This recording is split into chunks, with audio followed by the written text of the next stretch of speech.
meu amigo Domingos da Paz, se Deus quiser. Mete a chiba, Domingo. Não, continue falando aí. Tá bom o debate. Bom, vamos fazer aqui. O jargão aqui é o seguinte: vamos começar do começo e vamos fazer como o Jack Estripador, né? Vamos por parte, senão as pessoas não entendem. Bom, eu tenho alguns comentários aqui interessantes. Tem alguns, né? Essa semana fomos surpreendidos mais uma vez com o pessoal do STF declarando por 3 votos a 2 que o Moro é suspeito, né? Agora, vamos fazer aqui um breve comentário. O Moro tem defeitos. Eu tenho defeito, todos têm defeito. Aquele que não tem defeito não está no plano terrestre, está no outro plano.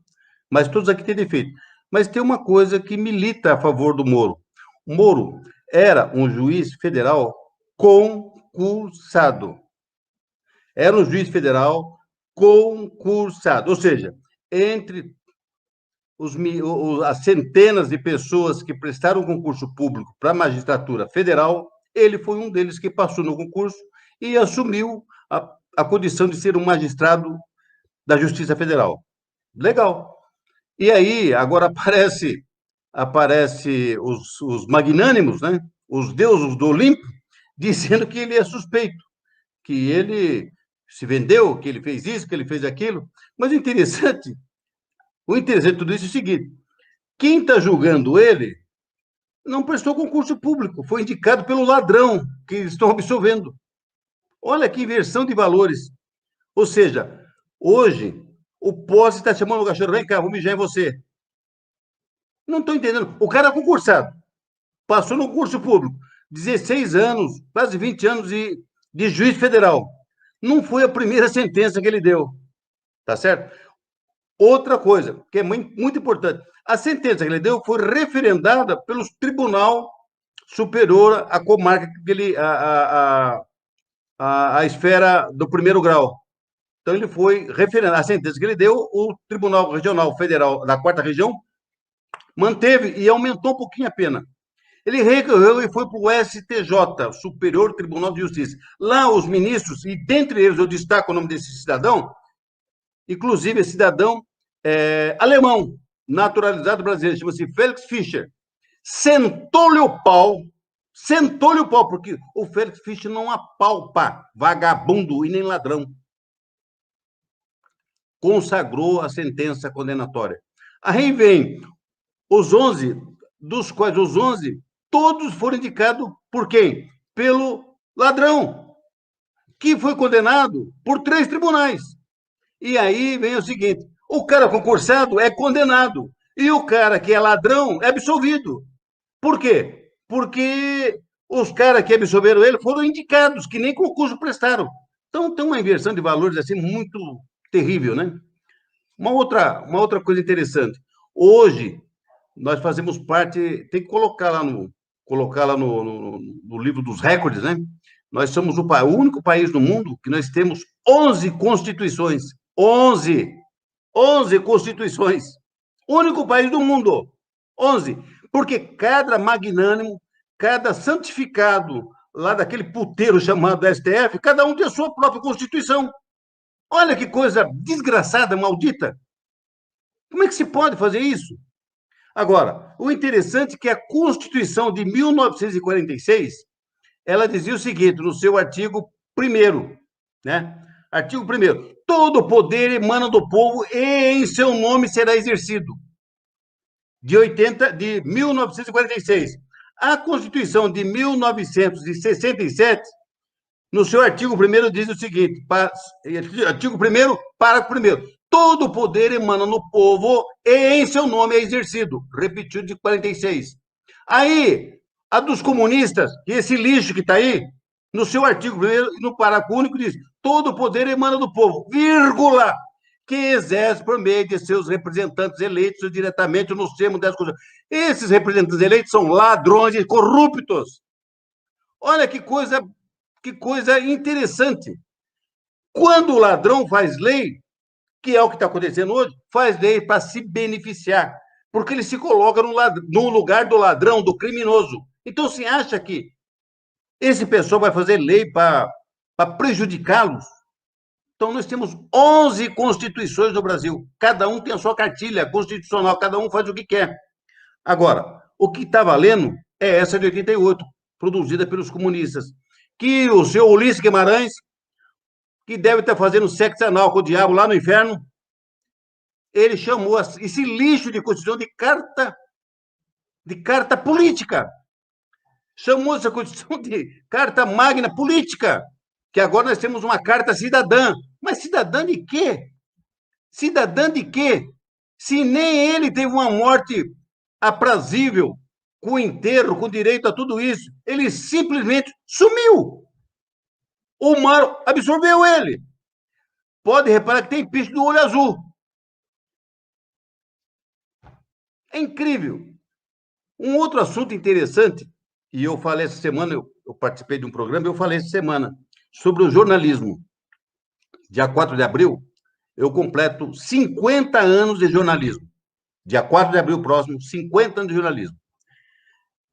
No meu tempo, quando jovem, e eu tinha aí na faixa de 18, 20 anos, que faz tempo,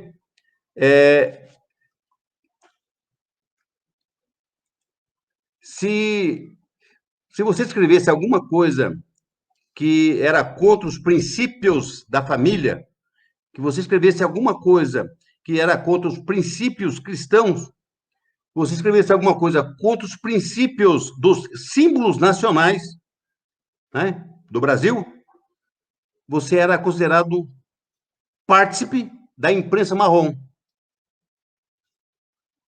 Esse tempo mudou. Eu já tenho saudades desse tempo, né? Porque os tempos de agora, que cor que é a imprensa? É marrom? De jeito nenhum. Que cor que é? Preta, azul, amarela, roxa, vermelha? Não sei que cor que é. Não tem cor. Hoje a imprensa ela tem uma única cor. É a cor do dinheiro. Sempre funcionou assim. Só que eu relembro assim, e aí vale aí para o Brasil inteiro. Eu relembro que não muito tempo atrás, mais na década de 80, a gente procurava, quem não assinava, mas ia na banca e comprava o Estadão, né? Um jornal bom, o Estadão. E o Estadão de domingo, ele era hiper grosso. Ele tinha, acho que, uns 8, 10 cadernos. Dentre eles, você tinha cadernos exclusivamente de esportes, cadernos exclusivamente de culturas, né? E assim por diante. Mas o melhor caderno que tinha eram os classificados. Por quê? Ele trazia em 2 ou 3 cadernos os classificados de imóveis, de oficinas mecânicas, de serviços, de uma série de produtos que se colocava à disposição da população. Então, o Estadão de domingo era fatal. Você queria comprar alguma coisa, pegasse a edição de domingo. Lá tinha tudo isso. Ou seja, naquela época, na década de 80, tinha os vendedores de anúncios para o jornal. Eu trabalhava nessa época no jornal, no Vale Paraibano, em São José dos Campos. Depois, quando eu vim para Santos, eu trabalhei na Tribuna de Santos, um jornal diário, e a gente também tinha o caderno de anúncios, o caderno de classificados. E isso foi acabando. Por quê? No decorrer do tempo, de 80 para cá, a esquerda passou a manipular o poder político. Em 85, ela assumiu o poder, através do Sarney, né? Que o Ribas falou aí numa participação aqui com a gente, ele falou que o erro foi ali, quando foi dado posse ao Sarney. Ele não tinha direito, mas foi dado posse a ele. Ali começou toda essa desgraça que estamos vivendo hoje. Muito bem lembrado. Mas ocorre o seguinte, que de 85 para cá, esses jornais, eles perderam o gosto de vender anúncios, de vender o classificado, e passaram a vender o quê? A vender parte do jornal para o poder público. E aí passou-se a fazer o quê? Eles começaram a ser sócios do contribuinte. E os governos federal, estadual, municipal passaram a dar docinho. A gente chama isso no jornalismo de docinho. Só que, na verdade, não é um docinho, é uma fábrica inteira. Porque a Globo, por exemplo, pegou bilhões de reais. Bilhões! Né? As outras emissoras, bilhões. Então, o que ocorre? aquele departamento que vendia anúncios, que fazia os classificados, ela foi extinta. Não vende mais. Você pega o jornal hoje, está magrinho, magrinho, magrinho. Não tem anúncio de nada. E o que tem está fazendo graça, porque não tem anunciante. Tá certo? Então passaram a viver exclusivamente do que dos cofres públicos, como se funcionários públicos fossem. E isto é verdadeiro, é o que acontece no país hoje. E aí o seguinte, quando entrou os governos do PT, a petralhada tomou conta do poder, aí piorou. Aí piorou de vez. Por quê? Além deles não fazerem os anúncios e buscar os patrocinadores para os jornais, revistas, televisões e canais de rádio, eles passaram a dar espaço para o pessoal da petezada, da petralhada, né, dos psicopatas, e começaram a enaltecer a roubalheira e começaram a esconder do povo. Começaram a esconder tudo do povo. E aí, felizmente, nós tivemos um presidente em 2018 que tendência de direita. E aí começou a se revelar os bastidores. E aí o povo do Brasil começou a descobrir os bilhões que era manifestamente dado exclusivamente para a mídia, para o Brasil. E aí o Bolsonaro chegou lá e falou, não dou mais nada para vocês. Acabou a farra do boi aqui. Não tem mais teta para vocês. Acabou. Aí, quem é que não presta? O Bolsonaro. Porque a imprensa, essa imprensa maligna, essa imprensa maldita que eu faço parte como jornalista, mas não me inscrevo para esse pessoal porque eles são ruins demais, começaram a atacar o presidente. E começaram a enaltecer o que não presta. Aí começaram a criticar os policiais. O policial não presta, o bandido vale tudo o que eles imaginam. Aí começaram a enaltecer. Então, eu refuto assim, duas pestes que nós temos no Brasil hoje. A primeira é a imprensa. Você liga a televisão, para que televisão? O melhor canal que nós tínhamos no Brasil era a Cultura, porque era um programa realmente cultural, tinha uma programação cultural. Hoje, está na mão da esquerda. Hoje, a Cultura virou um lixo. Agora, você sai da Cultura, vai no SBT, vai na Band, vai em outro canal, uma programação até razoável. Mas quando você cai na TV funerária, onde se vende prantos, onde se vende o choro, onde se vende ali, é como se fosse um vale de lágrimas, se vende ali o quê? O pranto e o ranger de dentes. Você liga esse desgraçado desse canal e ali você só vê a desgraça. Ah, a vermectina está matando, não sei o que está matando, porque não sei quem, porque o Bolsonaro é genocida, porque mais... as pessoas acabam de assistir esse canal maligno, a pessoa entra numa depressão profunda. Agora, o interessante é o seguinte, nós temos um código de ética como jornalista, mas nenhum desses canalhas dos jornais, nenhum canalhas desse responde pelo código de ética. Por quê? Nós temos a Federação Nacional dos Jornalistas, que é a FENAGE, é um lixo de federação, comandada por corruptos, ladrões, miseráveis. Abandonou o Oswaldo Eustáquio, está lá, abandonado lá. E cadê essa maldita FENAGE que fez alguma coisa? Sabe por quê? Que são todos de esquerda, são todos psicopatas de esquerda, doentes mentais de esquerda. Todos! Por que não vem me processar, seus malditos bandidos, corruptos? Vocês são corruptos. Um bando de jornalistas corruptos. Corruptos. Agora, deveria ser uma classe forte, porque o meio de comunicação social estão nas mãos dos jornalistas. E, de repente, você vê uma classe de jornalistas desgraçadamente malditos. Foram para a faculdade, aprenderam a ser canalha, ladrões, corruptos, a distorcer os fatos, a distorcer a verdade. Vende o que eles querem. No meu tempo de jornalista, há 40 anos atrás, há 30 anos atrás, se respeitava a opinião do cidadão. Hoje, nós fazemos uma diferença. Era muito melhor ser o repórter, porque o repórter colocava o microfone na boca do cidadão para fazer entrevista e reportava o que o cidadão pensava. Hoje, não. O jornalista hoje, ele faz a entrevista, escreve o que ele quer e, no meio do que ele escreve, ele põe o pensamento dele, da militância do qual partido ele está defendendo. Então, o pior de tudo que está no Brasil hoje, nós temos a imprensa. A imprensa é assim, de goleada. Ela é culpada de tudo isso que estamos passando. Principalmente essa maldita Rede Globo lixo. Esse é um lixo de televisão. que ela fez? Durante 35 anos, ela pregou dentro dos lares, das casas das pessoas, o quê? O marxismo cultural, que extraiu lá dos quintos do inferno para jogar nos seus filhos, nos meus netos, e agora tenho bisneto. Foi isso que a Rede Globo fez uma lavagem cerebral na cabeça dessas pessoas. As pessoas ficaram alienadas, ficaram patéticas, ficaram idiotizadas. São hipócritas, aprenderam isso com as novelas que essa desgraça dessa televisão apresentou durante esses 35, 40 anos. Mais do que isso, muito mais do que isso, muito mais do que isso.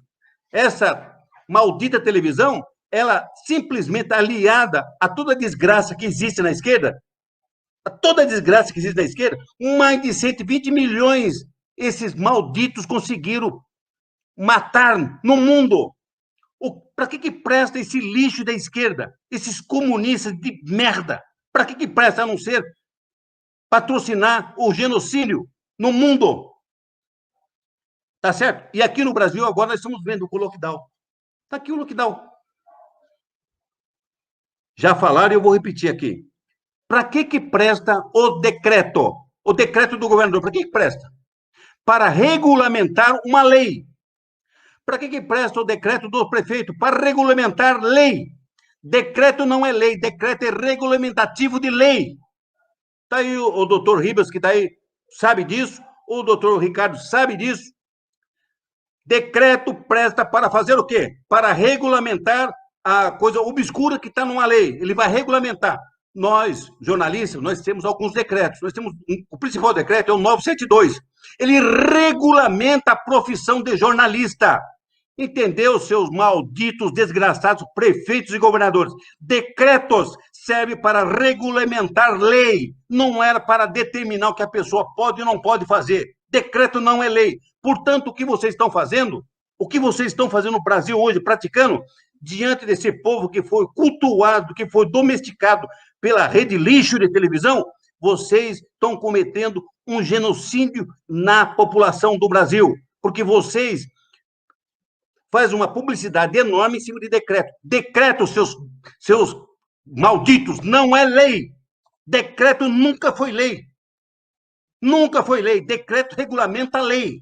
Decreto regulamenta a lei. Portanto, a gente tem assistido pessoas, igual o Luiz acabou de passar aí, policiais militares matando, assassinando o cara, e fala que ordem absurda não se cumpre. Imagina decreto, então. Se o ordem absurda não se cumpre, imagina decreto. O decreto serve para desgraçar a vida das pessoas, que é o que está acontecendo agora. Se você entra no Poder Judiciário questionando isso, você leva, como já levaram muitas pessoas, que é exatamente o que? O seu direito de ir e ficar. Ir, vir e ficar. Então, o que acontece? Saiu em Ribeirão Preto, saiu em São José do Rio Preto, saiu em São Paulo, vai saindo, aos poucos vai saindo as decisões dos magistrados falando que nós não estamos no estado de sítio, 136, e não estamos no estado de defesa, 137. Portanto, nós não estamos sob a batuta do proletariado, do comunismo. Portanto, não estamos decretado pelo presidente da República e referendado pelo Congresso Nacional, estado de sítio e estado de defesa. Então, esquece isso.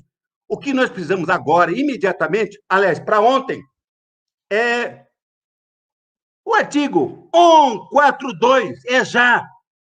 É para limpar a República, é para recuperar a República. A República foi conquistada num golpe por Marechal Deodoro da Fonseca em 1889, no dia 15 de novembro. É isso que a gente precisa fazer agora. É só no golpe, na porrada, na pancada, na faca, na bala, na boca do canhão, é que você vai limpar as ratazanas que estão entrincheiradas dentro dos poderes da República. Não tem outro remédio. Agora, você vê nas redes sociais um monte de vagabundos fazendo comentários sem um único critério. O único critério que eles têm é de arrecadar dinheiro. Eles falam, olha, tá aqui, põe o Pix agora, olha, você deposita para mim, por não sei o quê. Vai pedir dinheiro lá no inferno, o diabo tá rico. Pede para ele lá, seu vagabundo. E pessoas comentando nos programas do canal, falando o quê? Falando, não peça intervenção, porque vai dar problema com intervenção. Você não sabe nada, seu vagabundo comentarista de merda. Você não sabe nada. Você não sabe o que é hermenêutica do direito.